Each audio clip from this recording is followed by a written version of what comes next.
Bonjour à vous les passionnés d'histoire, c'est Okam. Et nous allons reprendre nos recherches concernant le peuple Primae et les curiosités de son continent. Cette fois-ci, nous allons nous intéresser à un élément de prime importance pour le continent de Status, puisqu'il s'agit de la faune qui l'a composé. Inutile de vous rappeler à quel point la biodiversité, y compris animale, peut influencer le cours d'une civilisation. Comme la civilisation primaire nous intéresse beaucoup, il est donc normal de se pencher de plus près sur la faune qui a pu agir sur eux, ou avec eux. Comme vous le savez, Status est un continent aujourd'hui disparu. Les thèses sur sa disparition sont nombreuses, et encore aujourd'hui, les chercheurs restent en désaccord sur les causes potentielles. Cependant, si la pensée dominante est située autour d'une catastrophe soudaine et brutale, ce n'est pas pour rien. Comme nous le disait déjà Richard Dawkins à l'époque de ses recherches, je cite: « S'il ne devait y avoir qu'un seul indice pour appuyer la pensée du déluge... » je précise que c'était le nom que donnaient les scientifiques à la thèse de la catastrophe massive et soudaine. Donc, appuyer la pensée du déluge, ce serait l'absence flagrante à tout autre endroit de la Terre des espèces que nous y avons découvert. Monsieur Dawkins nous explique par ce biais-là qu'une catastrophe qui aurait mis un certain temps à agir, comme une éruption volcanique par exemple, un tsunami ou autre, aurait permis à la plupart des animaux formant la biodiversité de Status de s'enfuir et de passer par les liaisons vers l'Amérique ou l'Afrique, afin de ne pas être engloutis.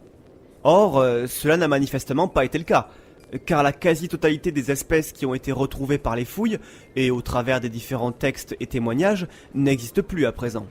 Bon, il y a toujours un ou deux scientifiques de mauvaise foi pour dire que si, on y retrouvait quand même des lions et des grues cendrées. Alors oui, c'est sûr, mais faut peut-être quand même remettre un peu dans le contexte aussi. Les lions sur Status, on ne les trouvait qu'au sud-est des archipels australes, donc clairement dans la liaison avec l'Afrique. Quant aux grues cendrées, je rappelle tout simplement qu'il s'agit d'un oiseau migrateur. Voilà. Donc bref, tout ça pour dire que la grande diversité zoologique de Status a malheureusement complètement disparu. Et au passage, petite parenthèse, si vous vous demandez comment vous procurer ce livre de Richard Dawkins, sachez qu'il s'agit d'une édition qui n'a été distribuée que dans le milieu des scientifiques qui travaillaient sur le peuple Primae. Donc malheureusement, elle n'est jamais sortie dans le commerce. Approchons-nous quelque peu de la carte afin d'analyser les différentes répartitions zoogéographiques. Pour commencer, la plaine centrale était l'un des lieux les plus dominés par les primaires, et massivement défriché pour y installer, entre autres, des zones cultivables. On y trouve principalement des bêtes d'élevage, la plupart du gibier et des espèces sauvages se sont dispersées dans la ceinture forestière. Justement, dans cette ceinture forestière, on trouve de nombreuses espèces d'oiseaux et d'insectes. Ils ont généralement des couleurs assez ternes, pour favoriser leur camouflage dans cet environnement uniforme, propre aux forêts caducifoliées. On peut y voir également de nombreux mammifères à l'état sauvage, et quelques prédateurs, bien qu'en nombre très restreint, de par la chasse intensive des primaires. Une chasse qui s'est en grande partie déroulée à la fin de la période touriste, dans l'optique de rendre cette région moins dangereuse. En matière de vie aquatique, ce sera dans les archipels orientaux et australes, ainsi que dans les marais occidentaux que nous trouverons la plus grande diversité. A noter que, de par son environnement, les poissons des marais occidentaux n'étaient que très rarement comestibles, à la différence de ceux des deux archipels, très prisés sur le reste du continent. Et même si on trouve également un peu de gibier dans ces archipels, c'est finalement la consommation de poissons qui constitue l'alimentation principale. D'ailleurs, à ce titre, si cela vous intéresse, je vous recommande l'excellent livre, sorti il y a peu, sur les 200 manières de déguster un poisson disparu. Un livre très drôle qui explique comment accommoder le poisson pour lui donner le goût qui semblait être celui que mangeaient les primaires à l'époque. Bon, cela peut être une bonne façon de se projeter dans le contexte de Status. Bien entendu, les deux déserts principaux comportent une biodiversité plus faible. La plupart des animaux du désert boréal effectuaient de longues périodes d'hibernation ou bien migraient vers les montagnes de l'entaille subarctique convexe. Quant au désert central, il s'agissait principalement d'insectes ou de très petits mammifères. Même si le lieu est moins chaud, la plaque occidentale possède une biodiversité résistante aux fortes chaleurs. Il s'agit principalement de mammifères à la peau tannée et de reptiles. La plupart d'entre eux sont de petite taille et il n'y a quasiment aucun animal massif. La plupart des biologistes évoquent une raison très simple pour ça, à savoir celle des secousses sismiques régulières. En effet, les animaux massifs, de par leur constitution, manquent de souplesse et subissent davantage l'amplitude des secousses du sol, ce qui peut leur être fatal dans un environnement qui en produit régulièrement.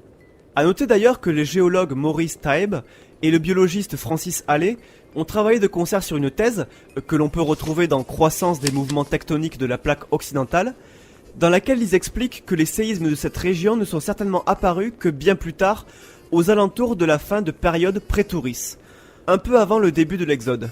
Un de leurs arguments principaux est la présence importante d'animaux de grande taille dans la pointe australe, qui serait certainement le fait d'un exode massif des animaux quand les premiers tremblements ont commencé à apparaître. Une thèse intéressante, encore discutée à l'heure actuelle, mais qui semble rassembler de plus en plus de chercheurs. Ça reste donc une affaire à suivre.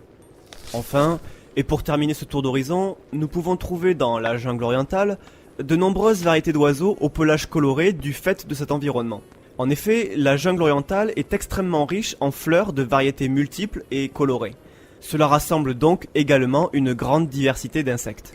Bon, il est évident que je ne vais pas pouvoir détailler la totalité des différentes espèces d'animaux que l'on peut trouver sur Status. Pour l'instant, je vais vous parler de l'un des plus importants, si ce n'est le plus important de tous les animaux dans l'histoire de Primae. Alors, avant tout, je tiens à préciser que les noms donnés aux animaux par les scientifiques sont des réinterprétations. Ces noms sont issus des appellations primaréennes, mais comme certains étaient bien trop complexes, les scientifiques ont parfois décidé de faire un peu comme ils le voulaient, histoire de ne pas se retrouver avec des Cubitus tetronus à chaque insecte découvert. Même si on pourrait douter de la rigueur de la démarche, c'est finalement pas plus mal quand, comme moi, on est obligé de répéter le mot toutes les 2 minutes. Il me serait extrêmement difficile de parler de la faune de Status sans évoquer le crox, ou de son nom scientifique, Crusovelox, qui signifie jambe rapide. C'est un animal de la famille des Compsognathidés. On pourrait facilement le voir comme le croisement entre une autruche et un raptor. Il s'agit d'un grand animal ovipare recouvert de plumes. Il est dénué d'ailes mais bénéficie de 2 petites pattes sur le devant et surtout 2 grandes jambes puissantes à l'arrière. Il possède une queue de taille moyenne et une longue mâchoire. Les scientifiques pensent qu'il pourrait s'agir d'une évolution du Compsognathus, l'un des plus petits dinosaures connus, et qui aurait pu survivre à l'extinction grâce à sa petite taille. C'est pour cela qu'actuellement, il est classifié dans la famille des Compsognathidae, même si cela reste sujet à débat, beaucoup des paléontologues estimant que ce serait une erreur d'attribuer une même famille à 2 espèces sur une période temporelle aussi large. En tout cas, même si l'on estime qu'il peut être l'évolution du Compsognathus, le fait est que sa taille s'est largement accrue depuis, car ils font en moyenne, lors de leur découverte par les primaréens, 1,20 m de hauteur pour 2,35 m de longueur et 65 cm de large. Ils sont carnivores, mais habitués à un régime alimentaire à base de rongeurs et autres petits mammifères. C'est pourquoi ils n'ont jamais représenté un danger pour l'homme. D'ailleurs, leurs dents ne s'étaient jamais développées en conséquence pour arracher des surfaces réellement solides. La morsure du crocs pouvait donc être un peu douloureuse, mais absolument pas mortelle. En revanche, ils pouvaient se défendre plutôt efficacement avec leurs pattes arrière. Mais cela n'avait généralement lieu qu'en cas d'extrême danger, et sans moyen de s'échapper, car à la base, le crocs préfère fuir que se battre. Le crocs s'est principalement développé dans la ceinture forestière, où la nourriture était abondante et l'environnement lui était favorable. En effet, la particularité du crocs est sa grande vitesse, et sa capacité à alterner le mouvement de son corps facilement pour changer de direction. Il peut ainsi se déplacer extrêmement rapidement, y compris dans des environnements remplis d'obstacles, comme la forêt, et ainsi semer les prédateurs. On estime qu'un crocs sain et dans son meilleur âge est capable de négocier des angles à plus de 90 degrés en moins d'une demi-seconde. Et à noter qu'au même titre que les poules, leur tête agit comme un gyroscope, et restera toujours positionnée dans la même direction et à la même hauteur, quels que soient les mouvements de son corps. Bon, vous vous doutez bien que si je parle de cette créature, ce n'est pas pour rien. Eh oui, le crocs a été l'une des pièces majeures pour l'expansion et le fonctionnement de la société primaréenne. En fait, lorsque les primaires ont commencé à se déployer durant la période de Touris, ils ont petit à petit chassé les prédateurs naturels des crocs. Comme la viande de crocs n'était pas particulièrement comestible, il n'a jamais été chassé, et à mesure qu'il évoluait dans un environnement sans prédateurs ni aucun danger potentiel, il est devenu de moins en moins sauvage. Rapidement, disons, on estime cela aux alentours de moins 5200, les primaires se sont mis à apprivoiser les crocs et à les utiliser comme monture. Oui, les crocs sont suffisamment puissants pour tenir un homme ainsi qu'un peu de matériel. Il peut porter jusqu'à 120 kg de charge, Sa vitesse en zone forestière ou accidentée est de 30 km/h, et elle est de 45 sur les plaines, avec des pointes pouvant monter jusqu'à 80 km/h pour des crocs spécialement dressés pour ça. Bien entendu, inutile de vous dire à quel point il a été déterminant pour l'Exode, mais au final c'est surtout pour les tours d'archives qu'il fut important. Grâce à ce moyen de transport, il était assez facile pour n'importe quel coursier de transférer un courrier d'information d'une tour à une autre en moins d'une journée, et ce sur des distances entre 250 et 300 km. Bon, je sais bien qu'à présent, avec notre regard d'aujourd'hui, c'est 2 heures sur l'autoroute, mais je vous demande de remettre ça dans le contexte. Non, vraiment, le crocs était un animal tellement répandu dans le continent que la plupart des pays considéraient que leur dieu possédait son propre crocs.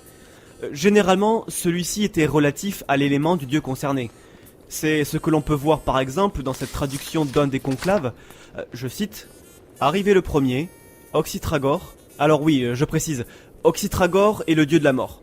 Donc, Oxytragore descendit de son crocs alors que ce dernier, de sa peau noire et de ses os dressés à l'extérieur de son corps, scrutait l'horizon. Il poussa un cri rauque lorsqu'il aperçut au loin le crocs de Manakaer, la déesse de l'eau, avec sa peau bleutée et ses salves de gouttes qu'il projetait à chaque pas qu'il faisait. Bien entendu, au-delà de ceux des dieux, les crocs de Status se séparèrent eux-mêmes en plusieurs races. Et oui, cela paraît évident. Dans la mesure où les primaires les répandirent sur tout le continent, l'adaptation donna naissance à de nouvelles races. Ainsi, on trouvait le crocs rouge des sables dans la plaque occidentale, avec son pelage très fin et sa couleur d'un rouge clair, le crocs géant à collerette de la pointe boréale et son corps puissant pour atteindre facilement des sommets, etc. Il y en aurait encore beaucoup à dire tant le sujet est vaste comme vous pouvez le voir. Et je n'ai pas encore pu aborder les autres animaux importants, comme le torton, le bouléphante ou le luna. Mais je garde tout cela pour vous en parler plus en détail dans une autre vidéo. Je terminerai juste afin de vous dire que des recherches publiées dans le Scientific Reports indique que des chercheurs sont parvenus à retrouver des brins d'ADN de crocs dans des urnes funéraires. Apparemment, ils seraient en bonne voie pour concevoir la première étape afin de cloner un animal à partir des gènes du crocs. Je vous passe les détails, mais il semblerait qu'ils utilisent des archosaures pour cela. Paraît-il qu'ils partagent un même patrimoine. Les tests sont faits actuellement sur des alligators et des nandous. En fait, si je vous parle de ça, c'est juste parce que, bon, au-delà du fait que je trouve quand même plutôt ça intéressant comme démarche, eh bien, c'est surtout qu'il y a eu un mouvement public complètement disproportionné qui s'y est opposé sur les réseaux sociaux. On pourrait penser qu'il s'agirait d'une protection des animaux, mais en fait même pas. Non, c'est en fait juste un mouvement de protestation pour que on ne remplace pas le cheval. Non mais, je ne plaisante pas, hein. Allez voir le hashtag #HorseNotCrocs. C'est vraiment atterrant. Donc voilà, je le rappelle, on n'est pas dans le Jurassic Park là, hein. Ces recherches ont avant tout pour but de faire avancer la science, et quand bien même ils parviendraient à obtenir un résultat avec les gènes du crocs, ce dernier n'aura rien à voir avec celui d'origine. Je tiens à vous rappeler que cet univers, ses histoires ainsi que tous les éléments que je vous ai montrés ne sont que pure invention. Mais si vous les avez appréciés, vous pouvez les partager autour de vous. L'univers de Primae continue de se construire et vient d'obtenir un premier regard sur sa faune. Si ces nouvelles informations vous inspirent, n'hésitez pas à donner vos idées dans les commentaires. Et n'oubliez pas que tout ceci n'est que mythos.